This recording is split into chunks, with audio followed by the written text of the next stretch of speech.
ఒక వర్గం డైరెక్టర్లు. Yeah. ఇద్దరు హీరో, హీరోయిన్‌లు డాన్స్ చేసుకుంటుంటే ఎనకాల ఒక 100 మంది జూనియర్ ఆర్టిస్టులు, డాన్సర్లు స్టెప్పులేయడం అన్నది అవును. విరక్తి పుట్టి కొత్త తరహా కథలు రాసుకోవడం స్టార్ట్ చేశారు. మీరు కూడా అందులో Yes. నాకు తెలిసి మీరు కూడా అందులో ఒక భాగం. కానీ ఇప్పటికీ అదే ఇద్దరు హీరోయిన్‌లు, అదే హీరో, హీరోయిన్‌లు, అదే 100 మంది వెనకాల పెట్టుకొని డాన్సులు చేస్తే అలాంటి సినిమాలకి 100, 200, 300, 400 కోట్లు వస్తున్నాయి కదా! కరెక్ట్. ఈ క్యాలిక్యులేషన్స్ మిమ్మల్ని గాని మీలాంటి director set of directors mind సెట్‌ని మార్చే ప్రమాదం ఏమైనా ఉందా? ప్రమాదం లేదు గానీ, దాన్ని చాలా డీప్‌గా మనం స్టడీ చేస్తే దాంట్లో కూడా ఒక పర్థం ఉంది, ఒక లాజిక్ ఉంది అన్నది అర్థం చేసుకున్నాను.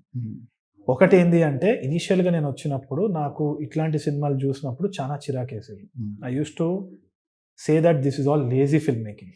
అంటే ఏముంది ఇది ఒకటి ఇదా అనే యారగెన్స్ నా లోపల చాలా ఉన్నింది. ప్రాబబ్లీ దాని వల్లనే ఒక సినిమా తీసి చూపిద్దామన్న ఉత్సాహంతోటి సమ్ కైండ్ ఆఫ్ డిటర్మినేషన్ తోటి రావడం జరిగింది. So I have to give credit to that motivation also. Okay. దాంట్లో కూడా ఒక మోటివేషన్‌లో తీసుకున్నారు. దాంట్లో ఒక మోటివేషన్ ఉంది. కాకపోతే దట్ బికేమ్ టాక్సిక్.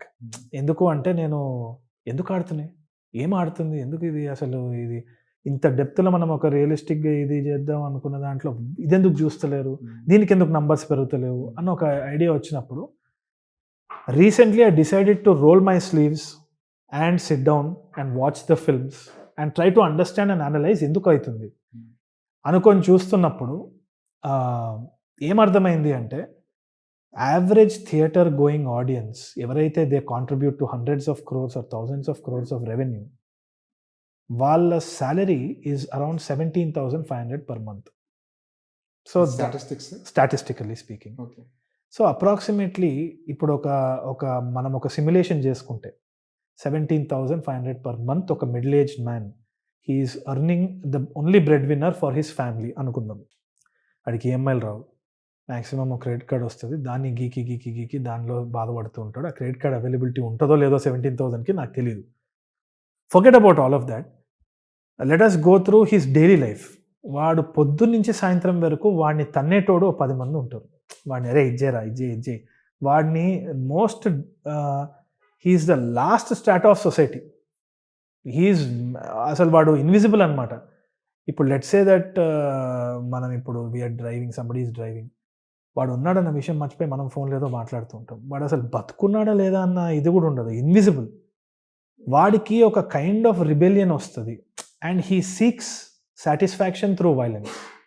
అంటే ఒక ఒప్రెసివ్ ఫోర్స్ ఒక ప్రొటాగనిస్ట్ని పట్టుకొని పీడిస్తుందంటే వాడు దాన్ని కత్తి పట్టుకొని ఒక వైలెన్స్ తోటి షూట్ చేయడంలో మనకు లాజిక్ అనిపించకపోవచ్చు, కానీ వాడికి అక్కడ సాటిస్ఫాక్షన్ వస్తుంది ఇంటికి. ఎందుకంటే 100% వాడు గెలిచే గుర్రం మీదనే బెట్టు కాస్తాడు. ఈ గుర్రం నాది, నేనే రాది, గెలు అని అంటాడు. ఆ క్యారెక్టర్ గెలుపులో వాడు కొంచెం గెలిచి వాడు ఇంటికి పోయి ఎంతో తిని ఎంతో తాగి పడుకుంటాడు.